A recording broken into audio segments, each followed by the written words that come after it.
வணக்கம் இனியவர்களே, வாங்க ஸ்ரீலங்கா டிஷ் லெவேரியா செய்வோம். அதுக்கு பச்சரிசி மாவு தெளிச்சுக்கிட்டேன். இதை இடியாப்பம் மாவு மாதிரி பிசைஞ்சு வைக்க போகிறேன். உள்ளே வைக்கிற இனிப்பு பூரணத்துக்கு கடலை பருப்பு இந்த ஒரு டம்ளருக்கு போட்டு வேக வைக்க குக்கரில் 2 விசில் வைக்க போகிறேன். இந்த குக்கரில் போட்டேன் 2 விசில் வைக்க போகிறேன். கடலை பருப்பு வேக வச்சு இருத்து வச்சுக்கிட்டேன். அடுப்பில் பேன் வச்சு மண்டவெல்லத்தை நுணுக்கி இதில் போட்டு கடலை பருப்பு, மண்டவெல்லம், ஏலக்காய், தேங்காய் போட்டு இதில் நல்லா வதக்க போகிறேன். இந்த ஏலக்காய் பொடி போட்டிருக்கேன். இது நல்லா வதங்கி வருது. இதில் கடலைப்பருப்பையும் போட்டு நல்லா மசிச்சு விட போகிறேன். அதுக்கப்புறம் தேங்காய் பூ போட்டு எடுத்து கிண்டுறேன். நல்லா இதை ட்ரையாக கிண்டணும்.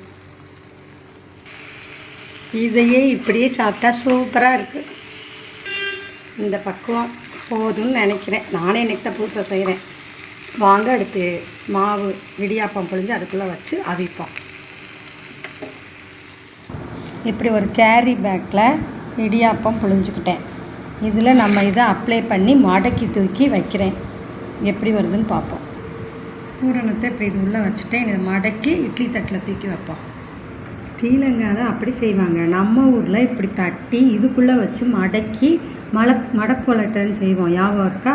அது மாதிரி 2 இது நம்ம ஊரில் இப்படி செஞ்சு கொடுப்பாங்க. எங்கள் வீட்டிலலாம் செய்வாங்க.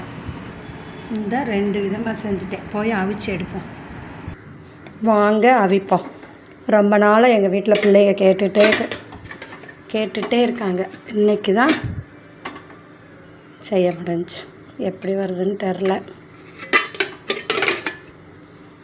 வாங்க அவிப்போம். வாங்க அவிஞ்சிருச்சு. எடுத்து அவளுக்கு கொடுப்போம். இந்தா எடுத்தாச்சு. சாப்பிட்டு பார்த்து சொல்லுவாள்.